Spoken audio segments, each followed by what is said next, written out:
Hello, I'm Pt.2. And I'm Shankar Banda, and welcome to our podcast, Weekly Dose of High School, where we'll be guiding you through the life of a high school student while speaking to knowledgeable people in the industry. Welcome to our 17th episode. Today we are here again with Jay Subbiah, who you might remember as the incoming freshman studying at Northwestern University. Without a further ado, let's get into today's episode.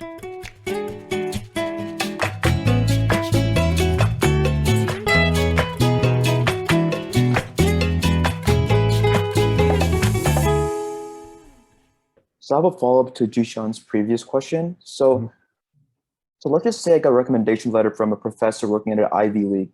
Do you think that would be good on my college application, or would that be too many? Because I already have three at this point, two from my teachers and one from my college counselor. Uh-huh.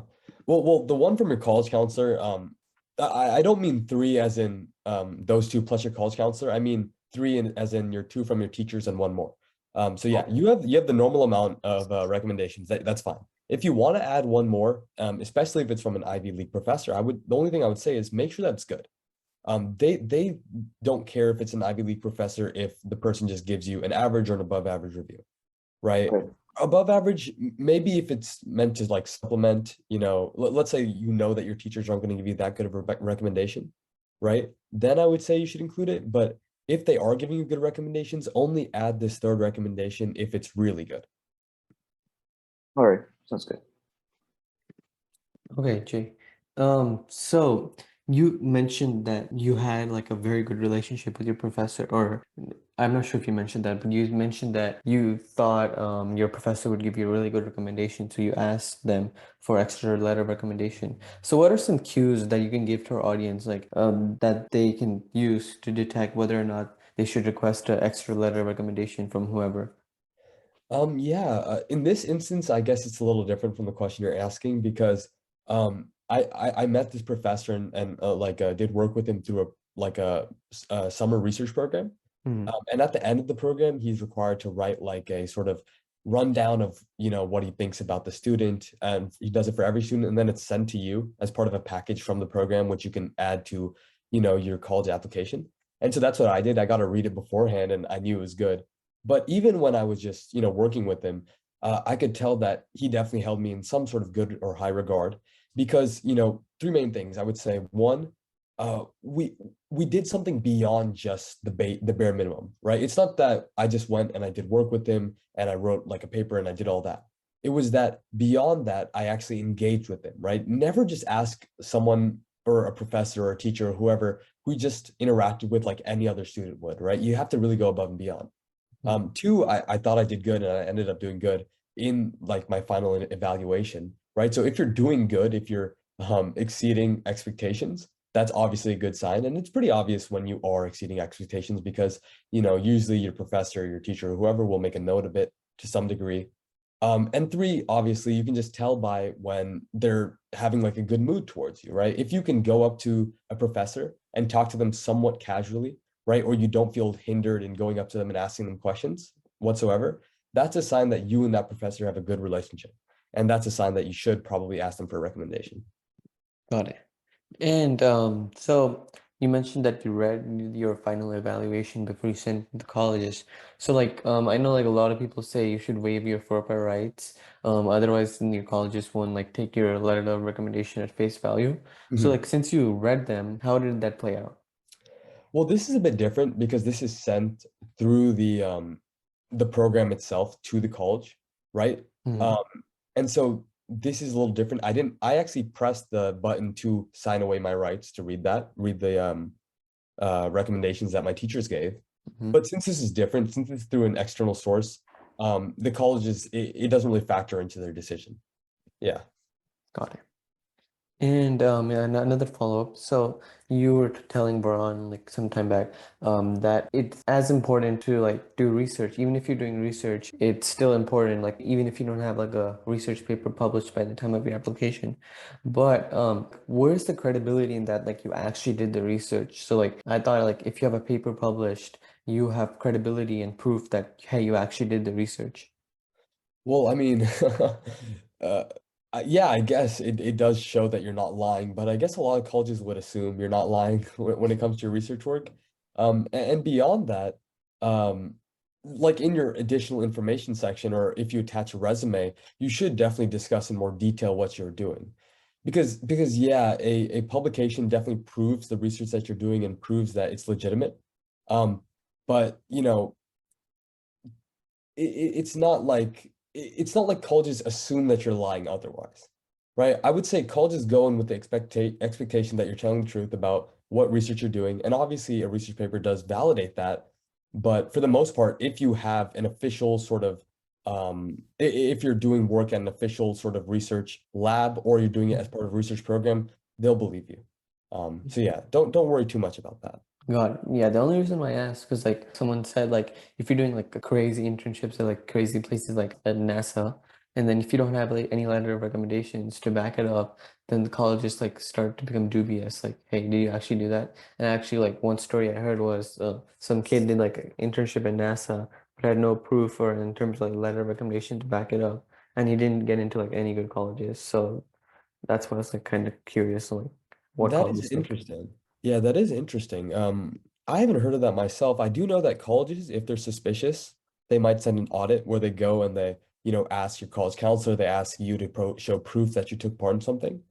In which case, let's say you have done research, all you'd have to do is show them, some emails back and forth of you, and the professor, or maybe you show them like some results that you found from your experiment or something like that. So like you don't necessarily need a paper, but I can see in that instance why a paper might be very helpful. Got it. Got it. Thank you. Hey Jay, swaying towards the internship side one more time. So let's say you got an internship at Kaiser Permanente, but you want to major in a field like neuroscience. Do you think colleges will still like it since they both are somewhat related? Yeah, definitely. An internship at anything would be good to a college, and especially because it's medicine related, they'll love it. Colleges, again, they don't admit by major, so they don't look at you and say, you're a neuroscience major, right? A lot of colleges for your first couple of years, you don't need to even declare a major. So they'll just see you as an applicant and they'll see the things you've done. And if this internship actually fits into your general interest, it's not just something you did because someone said, hey, here's an internship for your college application to just boost it, right? If it's somewhat related to your interests, it's fine. And definitely Kaiser Permanente, I mean, that's like a medical organization. That's definitely a good thing. Yeah. Thank you. So, Jay, do you think paid internships look better than unpaid internships? Since I've heard like paid internships show you have valuable work experience. So, do you think they're viewed equally? Um, I I would say that paid internships on average are probably looked at a little better than unpaid internships. But again, like going back to my earlier point, it's not going to be a huge difference, right? At the end of the day, colleges are not looking at like they're looking at what you're doing, right? And if you're doing the same thing, but one you're getting paid for, obviously maybe they'll look at it slightly better because it shows that your work is meriting of pay, but it's not that big of a difference, no. Got it. And as a similar, I'm assuming the answer would be fairly similar. But do you think having a paid internship is more important than getting like a regular job at say like a cashier or a local or at like your local food like at your local fast food place? Yeah, I would say that it is just because it shows it combines both your interests and your future career, rather than going and working at something that might be easier to get, right? Like it's obviously harder to get a paid internship in a specific field than it is to go to your local grocery store and work there or something like that. But and I would say they're considered different things because one of them is internship and work in regards to your field, whereas the other one would just be considered a job or a part-time job. They'd be looked at a bit different by admissions officers. Got it. Okay, yeah. All right, Jay. So I had a follow-up to what we were talking about the internships and the job experience and that whole thing. So do you think colleges when they see like, hey, this guy has a job, do you think they value that more than say volunteer work? Since like nowadays everyone's doing volunteering, whether it be related to their major or simply like helping out people in their community. Yeah, it's really hard to say because when you're comparing things that are considered different activities on like the common application list, right? Volunteer experience is a big difference from job experience. It's hard to say what they value more. What I will say is doing both volunteer experience and having job experience would probably be better than just doing volunteer experience.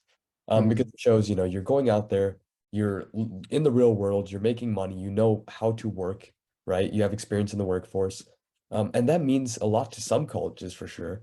Mm. Um, but if it's a volunteer opportunity that you're taking on and you've been working on for a long time, right? And it's one that means a lot to you. And you just continue to work on it throughout your time in high school rather than take on a job. I think that's fine. It's hard to really compare. It's hard to see what colleges see better, Mm. but you can definitely tell what colleges see as good and what colleges see as bad, right? Um, and pursuing something that you find interesting, pursuing a volunteer opportunity that means a lot to you is probably better than just taking on a job at your local Subway just because, you want to just stand out or you want some money. Got it. And so do you think submitting like an art supplement adds any meaningful value to your application, or will it actually hurt your application if you submit like an average one?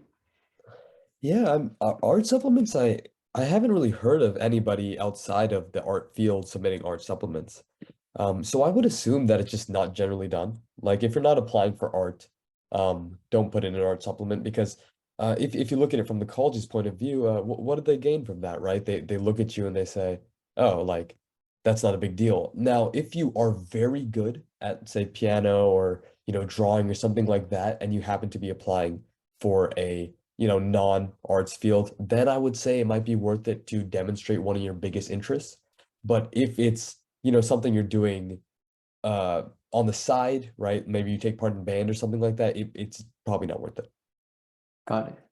Okay. I'll have a follow up to that. I remember this girl named Alice. She was in her school like I think 3 years ago, but she graduated in Stanford, Hmm. and she submitted an art supplement where she was practicing 2D art. Hmm. And when she got the letter back from Stanford, they said they really liked her art supplement, and it was probably one of the key essential parts of her application. So, you think that art supplements are like Yeah, somewhat I mean, important? yeah, I mean, if the application is supposed to be you representing and presenting yourself to a college. So if music or art to some extent is a big part of what you do, it's a big activity, it's something you consider up there, right? I would say put it. I'm assuming Alice, I think I remember her. She used to be in Bio Olympiad, I think.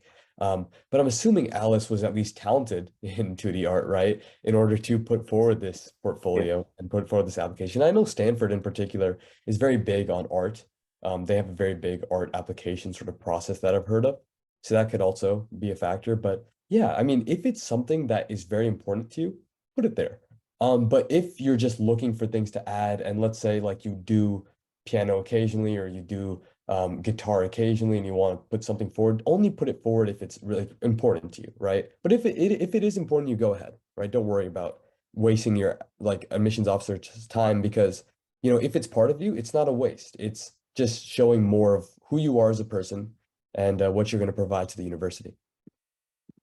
Okay, my final question for you is, yeah, since Northwestern is like a really competitive school, do you have time to like travel, visit your family, or like hang out with your friends? Well, I haven't started yet. Northwestern's on the quarter system, so I Oh, so you're enjoying right now before yeah, you I'm go. just Oh yeah. relaxing. My, quarter schools typically start in November. I specifically start on, or sorry, not November, but September. I specifically start on September 12th.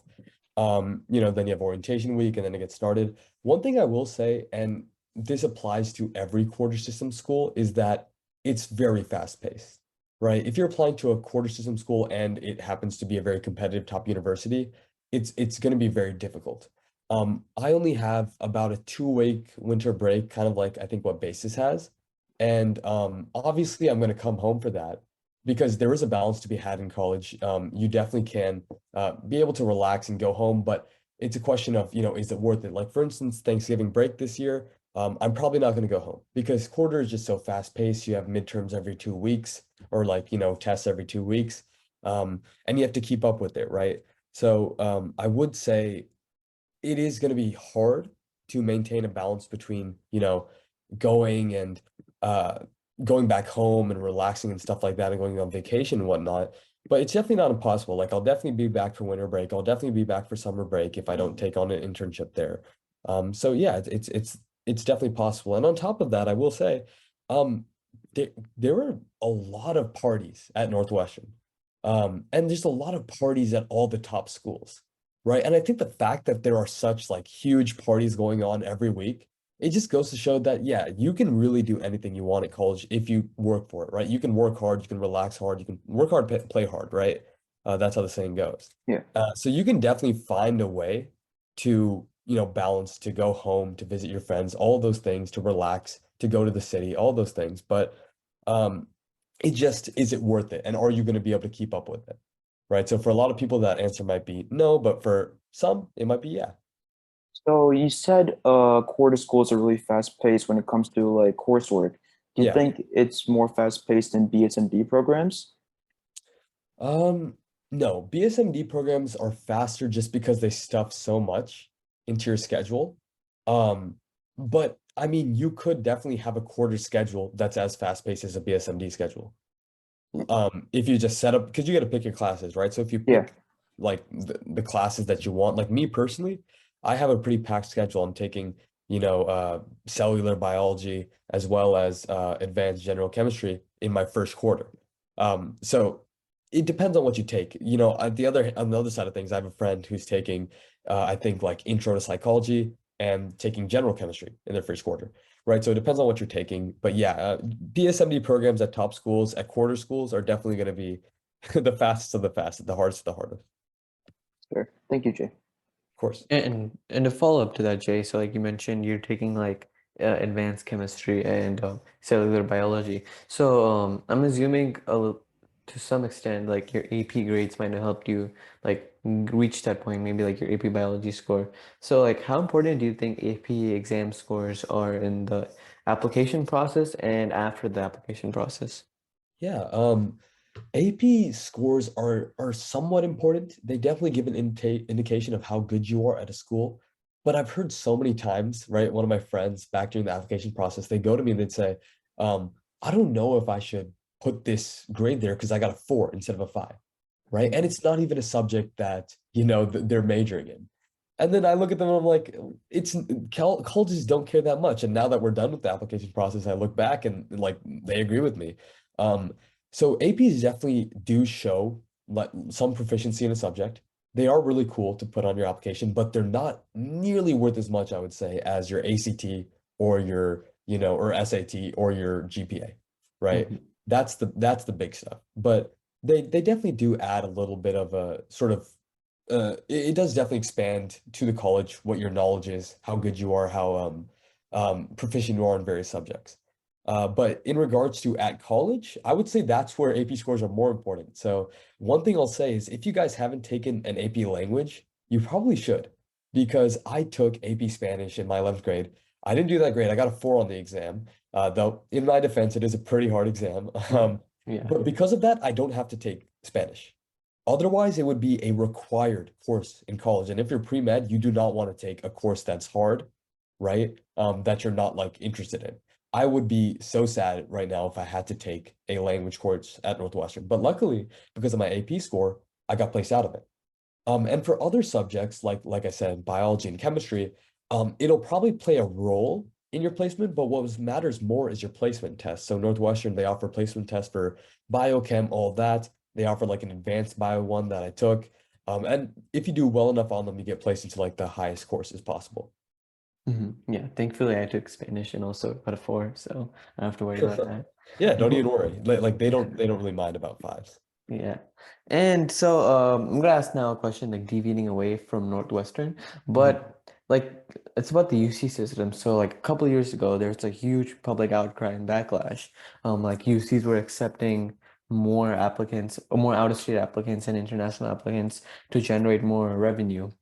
And so do you think after like now COVID is almost over, so do you think that this will still be the case where UCs will continue accepting more out-of-state and international applicants as this will only generate more revenue for them? Or do you think they'll accept more California residents this year? I think you cut out a bit right there. Oh, okay, yeah. So I was just asking, so like you may have heard like how the UCs are talking about how the UCs had a backlash where they're accepting more out-of-state and international students, right? So do you think that this same thing will hold true for the upcoming application cycles? Um, I can't speak for the UCs, but my guess would be that it would continue to be true because that could Mhm. just probably indicate what the UCs want with their colleges. They want to make them more than, California state colleges. Mhm. Um, and that is definitely something to look out for when you are applying to UCs. But one thing I will say is that this past year, basis, in spite of that, we had like a record number of kids get accepted into Berkeley. Mhm. Um, I think I know personally like 15 people who are going to Berkeley. So don't sweat it too much. It shouldn't affect you. And at the end of the day, it is definitely easier to get into Berkeley and UCLA and all those UCs in state than it is out of state. Um, but yeah, it is a trend that's kind of concerning for California residents. Got it. Thank you. And now my final question for you, Jay, is totally unrelated to college applications, but more about like your personal life. So, what have you been doing throughout your high school life to alleviate stress and like keep yourself calm? And what do you plan on doing in college? Do you plan on doing the same thing in college, or will it be something else? Yeah, that's a really good question, actually. And especially one that's pertinent to you during the possibly most stressful time of your high school career, right? College applications, for sure. I had a lot of friends that got absolutely burnt out during college applications. And luckily, I was not one of them. It might have helped the fact that I got ED accepted. But beyond that, one thing I'll say is that, like I said earlier, you just have to work hard, play hard, right? So when you're doing a lot of work, just make sure to take out time, right? Go out and relax. So one thing that I loved doing throughout high school was playing basketball, and I plan to continue that in college. There's club sports, intramurals, stuff like that. I love listening, relaxing, things that I enjoy, things that I can do when I'm feeling stressed to take my mind off of things. And obviously, I can continue doing them throughout college. And one thing Mhm. that I will say is for you guys especially is senior year is going to be the most fun year of high school. I'm sure you've heard of that from people before, and it may not Mhm. seem that way because you have this huge looming threat of applications, but senior year is going to be by far, far and away your best year of high school. And during that year, you're going to be able to do so much fun stuff with all your free time and just going out and being older. Um, and during that time, you're going to be able to learn a lot of ways to deal with stress. Because I have a lot of friends who were super paranoid, super nervous, super anxious throughout high school. Senior year hit, and now, they're relaxed. One of my close friends, he's going to Berkeley. He's just been relaxing. He's been going out, meeting people, going to parties, um, and getting ready to go back to work. And that's one big advantage, I'd say, comes out of senior year. It helps you find yourself and helps you find ways to relax and de-stress. Got it. Thank you. Well, that's it for today for episode 17 of Weekly Dose of High School. Hope you guys enjoyed. Jay answered some important questions for students who might want to pursue in med and his overall experience in the application process. Also, if you haven't already, make sure to subscribe to our podcast, whether you're listening on Spotify, Apple Podcasts, Google Podcasts, or YouTube. We're on all those platforms and we upload weekly episodes. So make sure to subscribe so you never miss an upload. Until then, take it easy, guys.